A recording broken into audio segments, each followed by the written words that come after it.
Hello everyone and welcome to the channel. I'm Emmanuel, I'm an airline pilot, and welcome to a huge update weekend for Microsoft Flight Simulator.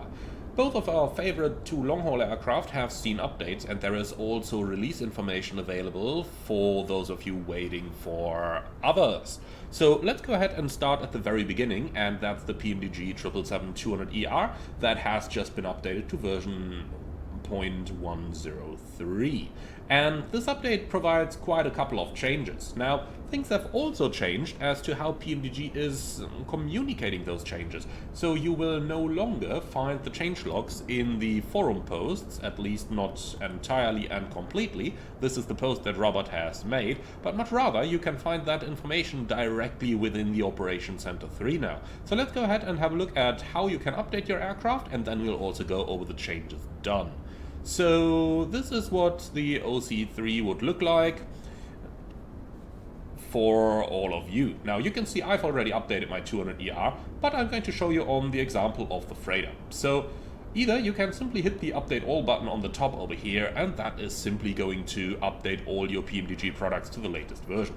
You can also just go into the product and then just hit the update button down here. That's going to initiate the update, and that's basically all you need to do down here.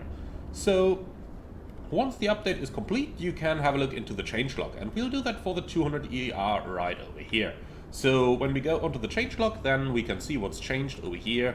And while there is a nice little list of things that have changed, the most important one is most definitely the top one. That is changes to various complex memory structures to reduce potential for platform-side memory allocation failures. Sounds very nice, doesn't it? It basically means they have fixed quite a couple of WASM crashes that some of you have been experiencing, and that's the main feature of today's update. However, that is not all, because there has been quite a bit of stuff that was done in the background, and quite a bit of stuff going on in regards to sounds, in regards to some systems, to some visuals. And that's the PMDG 777-200ER update. Obviously, this is not going to be the last update for this aircraft. There will be many more to come in the future. So if your favorite bug isn't included there just yet, don't worry about that. More to come. Now let's go ahead and have a look into the further outlook for new PMDG products to come to FS 2024.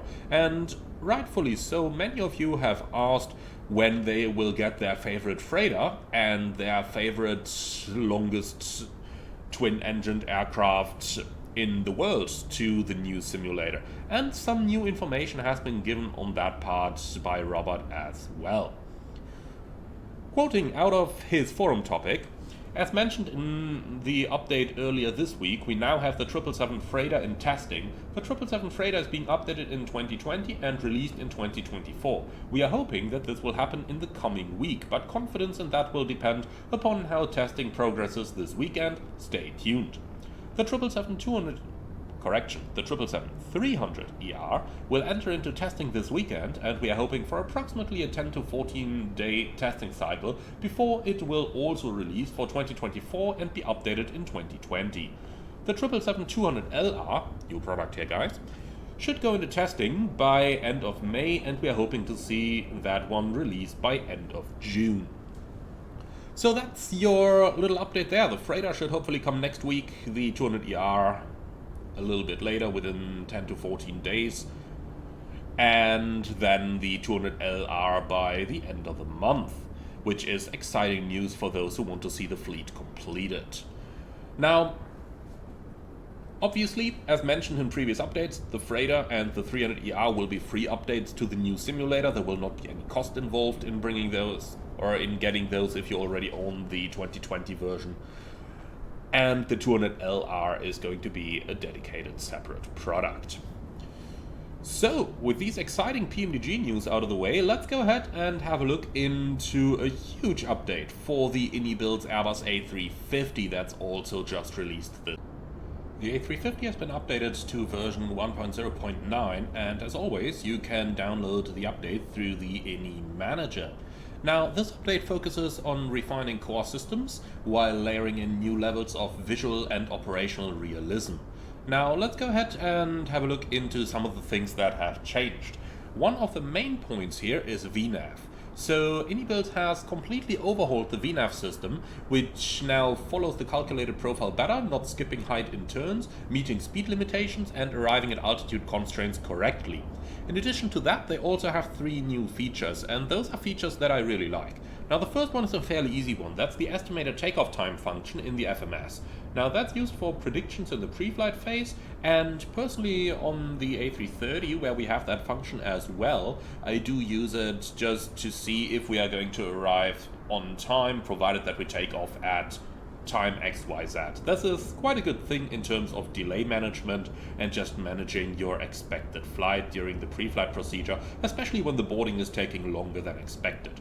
Now the next one is probably my favorite new feature, that is the constant Mach segment.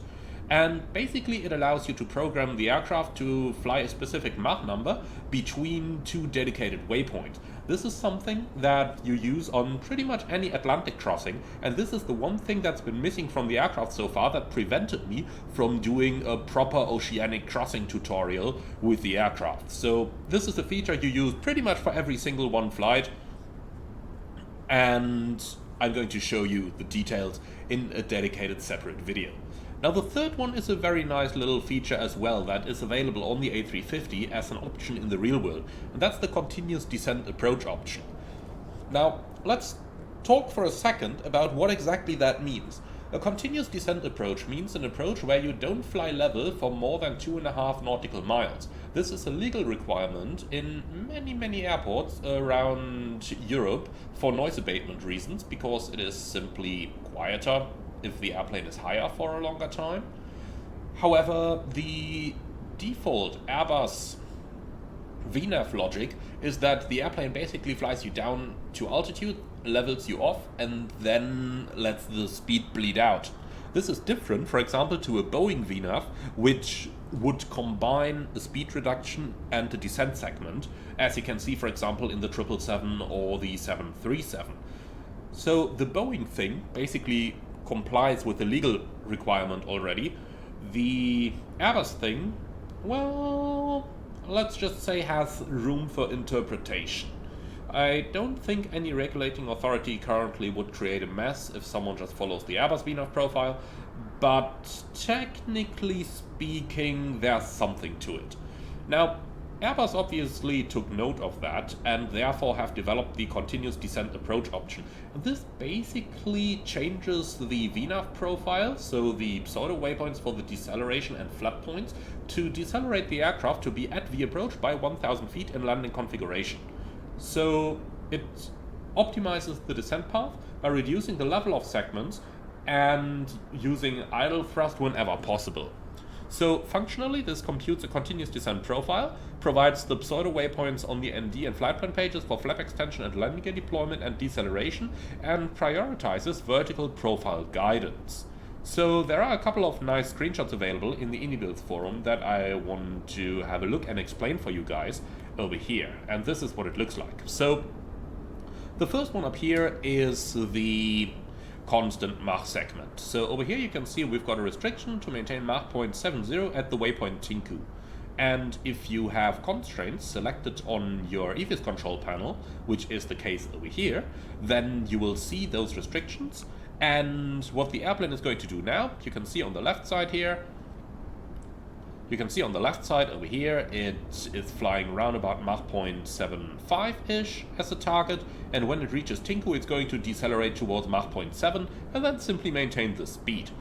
Of course, you can also define an end waypoint for these constant Mach segments, so that, for example, when you leave the North Atlantic track, then the speed restriction is going to be cancelled. But more on that in a dedicated video. Now, down here we can see what those new deceleration points look like. So you can see we're joining the final approach over here at the waypoint Fox India 16 left, and we have the deceleration point over here some 3 miles before it. Then it wants us to extend the flaps over here at Oxeru, then flaps 2 some 1 mile prior to this Fox Lima waypoint. So that's kind of how this works, and these are now adjusted to avoid the aircraft leveling off. So that's the new continuous descent option. Now, there is some other things that have been added here as well, and there is a huge changelog that I recommend you guys to check out. Amongst others, they have increased the rotation law, the efficiency of the rotation law, so that rotation of the aircraft features a lot more realistic. And they have also done something that I do really appreciate, that is adding dynamic icing and snow effects. They posted some nice screenshots there in the forum that you can see over here, adding ice and snow layers onto the aircraft. Looks pretty nice. Summer is coming right now though, so you're probably not going to see this in action until next winter, but this is actually looking pretty neat, isn't it? Well, and apart from that, of course, we do have some hot brake disc effects, some added ECAM stuff that's related, for example, to anti-icing here, so quite fitting for the things that they worked on. We also have fuel leak suspected, which is quite a nice thing to work through. And then we have this absolutely massive changelog of things they fixed over the last couple of weeks. So, as always, a very exciting update, and you can be sure you will see me flying that one over the course of the next couple of days. Well, and that's the two updates that have been released this weekend. Go ahead and grab them both from PMDG and from Inibuilds. Go ahead and fly them and let me know which one you prefer more. Thank you very much for watching. I'm very much looking forward to see you all in the next one. In the meantime, be sure to like, comment and subscribe if you don't want to miss me flying these new updates in action. And with that out of the way, I'm wishing you a lovely Flight Simulator weekend and look forward to see you all again on the next one.